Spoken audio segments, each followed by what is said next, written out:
प्रधानमंत्री नरेंद्र मोदी राजस्थान आ रहे हैं। जी हां, चुनावी बिगुल अब बज चुका है। लोकसभा का विशेष सत्र चल रहा है। इसमें वन नेशन वन इलेक्शन जैसी बात फिलहाल आई नहीं है।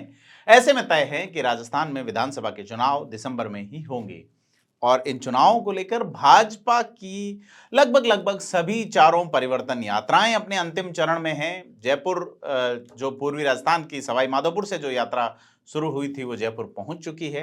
साथ ही अन्य परिवर्तन यात्राएं भी अब समापन की ओर हैं और जयपुर में एक बड़ी रैली प्रधानमंत्री नरेंद्र मोदी करेंगे। 5 लाख की भीड़ जुटाने का दावा किया जा रहा है और उसकी कमान सौंपी गई है महिलाओं को। महिलाएं इस रैली में पूरे आयोजन की कमान संभाल रही है बीजेपी की ओर से। और जो महिला सशक्तिकरण को लेकर जो विधेयक आया है लोकसभा में, संसद से जो पारित हो रहा है, महिलाओं को लेजिस्लेशन असेंबलीज में सेंट्रल और स्टेट में जो रिजर्वेशन दिया जाना है उसको लेके जो बिल है, उसमें इन महिलाओं की ओर से एक आभार जताने जैसी बात बीजेपी की ओर से आ रही है कि इसीलिए ये एक बड़ा इवेंट किया जा रहा है। और यहां से आधिकारिक तौर पर भारतीय जनता पार्टी के चुनावी अभियान की एक बड़ा जो आगाज है वो यहां से होगा।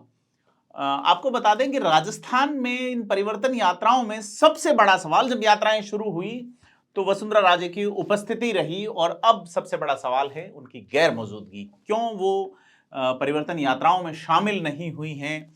कई सारे सवाल, कई सारे कयास, कई सारे अंदाज लगाए जा रहे हैं। प्रधानमंत्री नरेंद्र मोदी की सभा में वसुंधरा राजे को कौन सी भूमिका मिलेगी, कौन सी जगह तय होगी उनके लिए, संबोधन होगा नहीं होगा, तमाम तरह के सवाल मार्केट में हैं। लेकिन जैसा अपडेट हमारे पास है उसके अनुसार वसुंधरा राजे की पुत्रवधू की तबीयत नासाज होने के कारण वो दिल्ली में हैं इन दिनों और ऐसे में वो पार्टी के कार्यक्रम अटेंड नहीं कर पाई हैं। इसी बीच पार्टी के पूर्व प्रदेश अध्यक्ष सतीश पूनिया का एक बयान आया है। उन्होंने प्रेस कॉन्फ्रेंस को संबोधित करते हुए जब उन्हें कहा गया कि 12 चेहरे मुख्यमंत्री के लिए हैं, तो सतीश पूनिया का कहना था कि अच्छी बात है कि हमारे पास इतने चेहरे हैं, लेकिन प्रधानमंत्री मोदी की ओर से या केंद्रीय जो प्रबंधन है बीजेपी का, वहां से जब कोई नाम आएगा सीएम के लिए तो कोई चूं भी नहीं करेगा। यही नहीं, उन्होंने यह भी कहा कि वसुंधरा राजे का क्रेज 2003 में हुआ करता था। तो ये मोटे मोटे तौर पे बीजेपी में सीएम का फेस कौन होगा अभी ये डिक्लेयर नहीं किया जा रहा है, लेकिन अब स्थानीय नेताओं द्वारा अपनी ओर से टिकट की डिमांड और प्रभावशाली नेताओं द्वारा अपने लोगों को टिकट दिलाने के लिए जो मशक्कत है वो अब काफी तेज हो चली हैं। कांग्रेस में भी स्थितियां कुछ ऐसी ही बन रही हैं। सचिन पायलट कुछ ज्यादा माहौल वाली स्थिति में नहीं आ रहे हैं। आज तक के संवाददाता से बात करते हुए पायलट ने कहा है कि आलाकमान ही तय करेगा कि मुख्यमंत्री कौन होगा, सरकार बनी तो। ऐसे में साफ है कि उन्होंने अभी तक अशोक गहलोत को मन से स्वीकारा नहीं है। जादूगरी का प्रभाव सचिन पायलट के मन पे अभी तक इतने सारे इंसिडेंट के बाद भी नजर नहीं आता। आपको बता दें कि शांति धारीवाल, धर्मेंद्र राठौड़ और महेश जोशी तीनों ही पे तमाम तरह की कोशिशें, बड़ी बड़ी यात्राएं, धरने, प्रदर्शन करने के बावजूद आलाकमान ने उन्हें क्लीन चिट दे दी है। मुख्यमंत्री अशोक गहलोत की जादूगरी सीधे तौर पे सचिन पायलट खेमे पे भारी पड़ी है। वो अपने समर्थकों को सीधे तौर पर, अपने समर्थक, अपने सिपह सालार उनको बचा ले गए हैं और चुनाव में अब यह किस तरह से परफॉर्म होगा, क्या तीनों ही को टिकट मिलेगा? धर्मेंद्र राठौड़ अजमेर जिले से टिकट मांग रहे हैं। शांति धारीवाल कोटा में जैन समुदाय के बड़े नेता हैं और महेश जोशी भी एक ब्राह्मण समाज के बड़े नेता के रूप में सामने आए हैं। यहाँ पे जो ब्राह्मण समाज का जो सम्मेलन हुआ था उसमें जयपुर सिटी के सांसद का विरोध हो, चाहे राजेंद्र पारीक को मंत्री नहीं बनने देना हो, इन तमाम उपायों से टीम महेश जोशी ने पूरी कोशिश की है। महेश जोशी ने अपना कद खास करके कांग्रेस में काफी प्रभावी ब्राह्मण समाज के नेता के रूप में बनाया है। ऐसे में आप ये देखेंगे कि कांग्रेस में भी स्थितियां कुछ कशमकश वाली ही हैं। तीसरी पार्टी का क्या अवसर बनता है? हनुमान बेनीवाल क्या करेंगे, आम आदमी पार्टी क्या करेगी और असदुद्दीन ओवैसी क्या करेंगे? और इसके अलावा क्या कोई और पार्टी भी आने की जद में है, कतार में है? राजेंद्र गुढ़ा क्या करेंगे? शिवसेना एंट्री ले चुकी है राजस्थान में तीर कमान के साथ में। मशाल वाली एक और शिवसेना है, लेकिन उसका फिलहाल यहाँ पे कोई जिक्र नहीं है। वो INDIA गठबंधन के साथ हैं और ये शिवसेना जो है ये बीजेपी के साथ है, शिवसेना शिंदे, जिसका सिंबल तीर और कमान वाला है। तो कुल मिला के चुनाव रोचक मोड में जा रहा है। मुख्यमंत्री अशोक गहलोत का एक बयान आया है जिसमें उन्होंने कहा है कि अखबारों से उन्हें पता चल रहा है कि सोना मिल रहा है ईडी को, रुपए मिल रहे हैं, लेकिन आरोपी कहां हैं?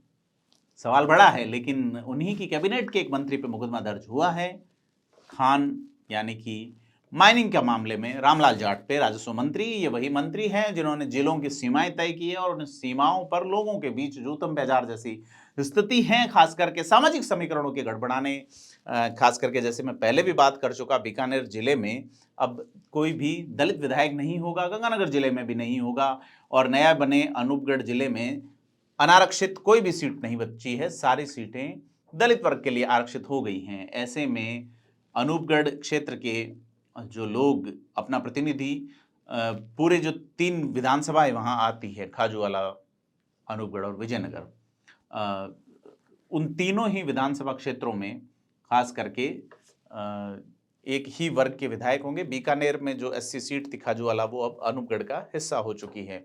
रायसिंह नगर, विजयनगर नहीं, तो रायसिंह नगर अनूपगढ़ की तीसरी वो सीट है। रायसिंह नगर है, खाजूवाला है और अनूपगढ़ खुद है। तो यहाँ से ये इस तरह के कई जगह ऐसे समीकरण बिगड़े हैं, जैसे लोगों का खेत किसी अन्य जिले में रह गया, घर किसी अन्य जिले में रह गया, ऐसी स्थितियां भी बन रही हैं। लेकिन इन स्थितियों का आधार तय करने वाले नेता के खिलाफ जो मामला दर्ज हुआ है उसमें क्या जांच होगी, लेकिन हाईकोर्ट ने इसमें कॉग्निजेंस जरूर लिया था। न्यायालय के आदेश पर ही इस तरह का मामला दर्ज हुआ है। तो मुख्यमंत्री जो कि ढूंढ रहे हैं कि अपराधी कौन हैं, कहाँ हैं, उनको थोड़ा गौर करना चाहिए कि प्रदेश में जो महिला अपराधों की स्थिति है, खास करके दलितों वाले मामले में एक व्यक्ति को बंधक बनाए जाने हो, चाहे सिर पर जूते रखवाने वाला मामला हो, ये तमाम तरीके के मामले, टांके से पानी पीने वाले मामले में जब एक स्कूल के अध्यापक ने दलित छात्रा के साथ जिस तरह का व्यवहार किया, या इससे पहले दलितों के ऊपर अत्याचार के तमाम उदाहरण पिछले कुछ सालों में आए हैं, लगातार आ रहे हैं, सरकारें किसी की भी हो। लेकिन आरोप प्रत्यारोपों तक सिमट के रह जाना ठीक नहीं है। इनका उपाय, इनका निराकरण सरकार ही को करना होगा और इकबाल बुलंद करना होगा कानून का। लेकिन कानून का इकबाल अगर देखा जाए तो राजस्थान में पहली बार ऐसा हो रहा है कि ऑर्गेनाइज्ड क्राइम जो है वो एक बहुत बड़े पैमाने पे शुरू हुआ है, चाहे वो लॉरेंस गैंग हो।